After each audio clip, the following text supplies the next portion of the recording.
تہجد کے وقت وہ جان نماز پر بیٹھی زور و قطار رو رہی تھی۔ اس کی ہچکیاں بلند سے بلند تر ہوتی جا رہی تھیں۔ اس کی سسکیوں نے کمرے کے در و دیوار ہلا کر رکھ دیے تھے۔ اس کے آنکھوں سے آنسو کا ایک سمندر جاری تھا جو اس کے تمام تر وجود کے ساتھ ساتھ جان نماز کو بھی بھگو چکا تھا۔ لال آنکھوں سے بہتے پھل پھل آنسو کپ کپاتے ہونٹوں کے ساتھ وہ اپنے رب سے مخاطب تھی۔ کبھی اذیت بڑھتی تو سجدے میں گر جاتی، پھر مضطرب سی ہو کر اٹھ بیٹھتی اور ہاتھوں کو رب کی بارگاہ میں پھیلا دیتی۔ کبھی روتے روتے سسکتی اور اپنی چادر کو رب کے حضور پھیلا دیتی، کبھی ہاتھوں کو جوڑ کر التجا کرتی۔ اس کا کانپتا وجود رب سے آج بہت شدت سے کچھ مانگ رہا تھا۔ اس کے لب کچھ کہنے کے لیے ہلے، پھر تکلیف کی شدت سے صرف کپکپاتے رہ گئے۔ آواز اس کے گلے میں ہی اٹک گئی اور وہ پھر سے سجدے میں گر کر رونے لگی۔ کچھ پل بعد اٹھی اور ہمت کر کے اس نے لب کشائی سے یا اللہ بس ایک ہی لفظ کہہ پائی اور آنسوؤں نے اس کے گلے میں اٹک کر اس کی آواز کو باہر نکلنے سے روک دیا۔ کافی دیر اس کیفیت میں رہنے کے بعد وہ سنبھلی اور ہمت کر کے اپنے رب سے مخاطب ہوئی، یا اللہ آج تیرے یہ گناہ گار بندی تجھ سے بھیک مانگنے بیٹھی ہے، یہ جانتے ہوئے بھی کہ مجھ جیسے گناہ گار کوئی نہیں ہے، مجھ جیسا سیاہکار بدکار دوسرا کوئی انسان نہیں ہے، پھر بھی آج میں تیرے در پر آ کھڑی ہوئی ہوں۔ میں جانتی ہوں میں نے کبھی اپنے فرض ٹھیک سے ادا نہیں کیا بھی تو اپنے اندر کی منافقت کی وجہ سے۔ میری ہر ٹوٹی پھوٹی عبادت ایک دھوکہ تھی جو میں خود کو دے رہی تھی، مگر آج تیری رحمت سے امید لگا کر میری محبت نے مجھے تیرے حضور لا کھڑا کیا ہے۔ ہاں میرے رب، آج بھی اپنے مطلب کے لیے تیرے آگے سجدہ ریز ہوئی ہوں۔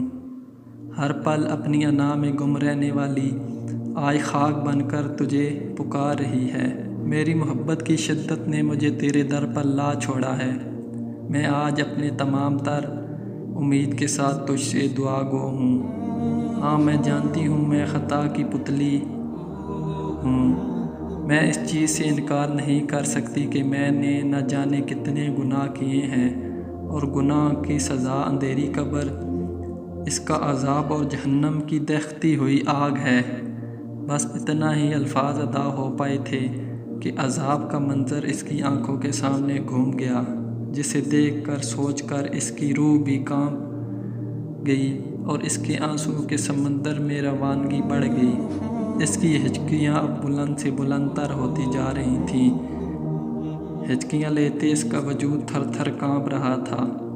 کانپتے ہوئے ہاتھوں کو اس نے رب کے آگے جوڑا اور گویا ہوئی، یا اللہ میں جانتی ہوں تو رحیم ہے، کریم ہے، تجھ جیسا رحم کرنے والا کوئی نہیں ہے۔ اپنے شان رحمت کے صدقے اس دنیا میں ہی بخش دے، اپنے رحمت کے سمندر میں ڈبو کر گناہوں کو غرق کر دے۔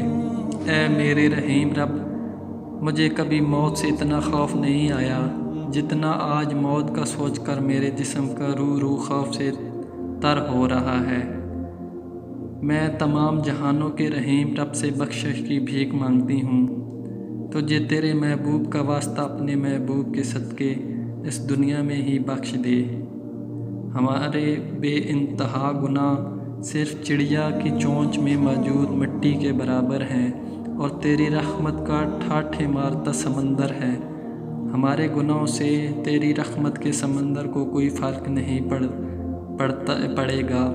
میں آج بہت امید سے تیرے حضور مانگتی بن کر بیٹھی ہوں۔ میری التجا صرف اتنی ہے کہ بخش دے، میرے کاسہ بھر دے، میری جھولی میں بھیگ ڈال دے۔ اپنے ہاتھوں میں منہ چھپائے وہ اب سسکیاں لے رہی تھی۔ اس کی ہچکیاں پورے کمرے میں گونج رہی تھیں۔